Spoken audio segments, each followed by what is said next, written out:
Anthony Richardson, 4th overall pick in the draft by the Colts in 2023, had a concussion early and then had the shoulder problem that knocked him out for the year. They still almost got to the playoffs with Gardner Minshew at the helm. Richardson back throwing, and he's ready to explode. This is the most confident I've been in the Colts in quite some time. The team ended up winning 9 games last season, narrowly missing a home playoff game due to a drop ball by Tyler Goodson against the Texans. But despite that loss, the future looks bright for the Colts, especially with a healthy Anthony Richardson and a well-built team around him. The offensive line had a promising season with players like Ryan Kelly, Quentin Nelson, and Bernard Ryman performing exceptionally well. The Colts further strengthened this line by drafting Tanner Borrolini and Matt Gonzalez. Borrolini is likely to replace Kelly if he leaves in free agency, but can also play at right guard. The skill position players have also been upgraded, with standout players like A.D. Mitchell from Texas. Mitchell, despite not being the best after the catch, excels in route running and catching. At 6'4" and 196 pounds, his speed and agility makes him a significant asset to the Colts offense. Alec Pierce will still play a role as a deep threat, but Mitchell is expected to take the offense to the next level. Additionally,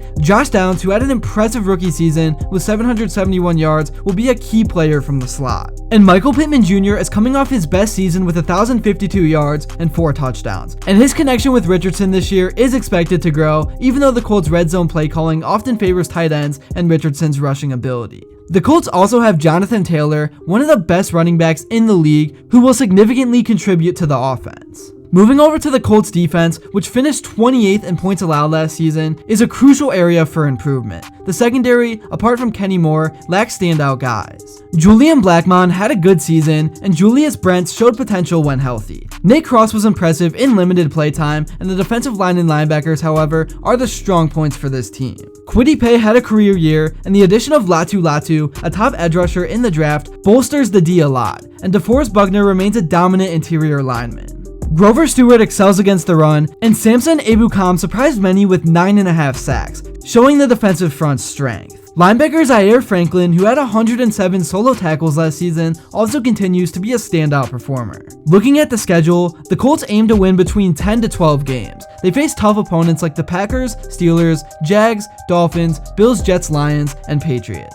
Winning home games against teams like the Steelers and Bears is crucial for their playoff aspirations. I think they will go 10-7, likely squeezing out a playoff spot. Anyways, Anthony Richardson's health and performance are going to be vital for the Colts' success. Despite being young and relatively inexperienced, Richard showed promise in his rookie season when he was on the field, managing to avoid turnovers and demonstrating good decision making, particularly in RPO situations. His continued development under head coach Shane Steichen is key, so let's look at some film from last season to break down what he did well and what he can still improve on. So starting off with this play right here, this is just a great example of how Richardson can use his legs. This is an RPO situation. The defense doesn't know who is going to ultimately have the ball because he does a great job of sticking the ball in his running back's belly. But he takes off left, the offensive line does a great job of creating some space, Josh Downs lays a fantastic block, and Richardson is able to pick up the first down. This is a play I expect the Colts to run all season, and I think they will be able to do it effectively. Next up, here is another example of that rushing ability, and this was an obvious QB sneak situation as well, so the whole defense knew it was coming. The Colts had 7 linemen blocking up front, and Richardson just has such a natural ability to read where the gaps are, because instantly as soon as the ball is snapped, he takes off and is basically untouched for an easy touchdown. Now to get to some of the passing, this play right here isn't really because of Richardson, but it is just such a good play design that I had to show it. Initially, it looks like it could be a handoff, so that draws a few eyes, but really, it is a screen left for Michael Pittman, who has nothing but daylight ahead of him because of the outstanding blocking. So Richardson zips the ball over to him, and he just explodes past the defense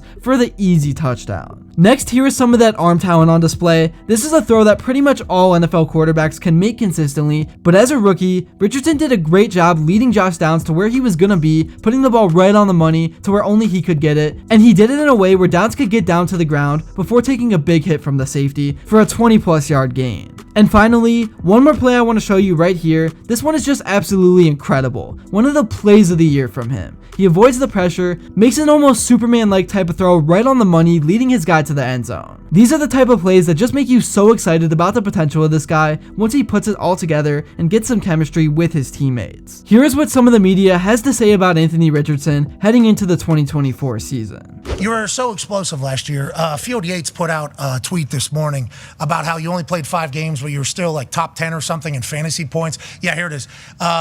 Colts quarterback Anthony Richardson played a total of 12 quarters last season. He still scored the 15th most fantasy points as a rusher by QB in all of 2023. So much upside in 2024. Yeah, I'd say. And we got to watch it all. As explosive and as electrifying as you were, obviously it all ended so damn soon. Okay, again, he's way further along from a pocket passing, mental processing, reading of a defense point of view than I think people expected him to be. And I think a lot of that is just not fully watching his tape. I mean, this was the case in college. He was incredibly inexperienced and young as a quarterback, but he was not just a one read and run type of player. He did operate from a pocket to a pretty high degree in college. Alright, now moving on, I want to go a little more in depth on the backfield and Jonathan Taylor, because we all know he is one of the most talented backs in the game, but he has just dealt with injury problems the last few seasons. In 10 games, Taylor would catch 19 of his 24 targets at 8.1 yards per catch, ranking 15th amongst all running backs in that category and scoring 1 touchdown. Throughout his career, Taylor has shown the ability to impact the passing game, which includes totaling 40+ targets in a season on 2 occasions. His ability in space and to make defenders miss makes him a threat anytime the ball is in his hands. We'll keep trying to utilize our guys to have the best success on offense, but talk about anybody that can get open, we like that in the pass game. Everybody in the NFL does. Offensive coordinator Jim Bob Cooter said. Anybody that can create an explosive pass, we like that. And JT had quite a few last season. It's good to get him going. As for the O-line in front of him, the Colts offensive line seems to have found its identity as a bullying unit once again, and Pro Football Focus placed them among the elites in their latest ranking. After a few seasons of mediocre to poor play from the offensive line, the unit stepped up big time during their first season under head coach Shane Steichen and new offensive line coach Tony Sperano Jr. The coaching staff deserves a lot of credit for turning the unit around from where they were just 1 year ago. And it helps that Quentin Nelson and Ryan Kelly found their forms as tone setters on the interior. Though the starting unit only played a handful of games together due to injuries, they were stellar when they were on the field at the same time. And lastly for the defense, according to defensive edge rusher Kwitty Paye, this unit has a lofty goal for the upcoming season. We want to have the best defensive line in the league, he said. We're definitely working towards that. We think we're capable of achieving that this season. If the Colts can become a dominant defensive team, it will open up doors for them that many never envisioned.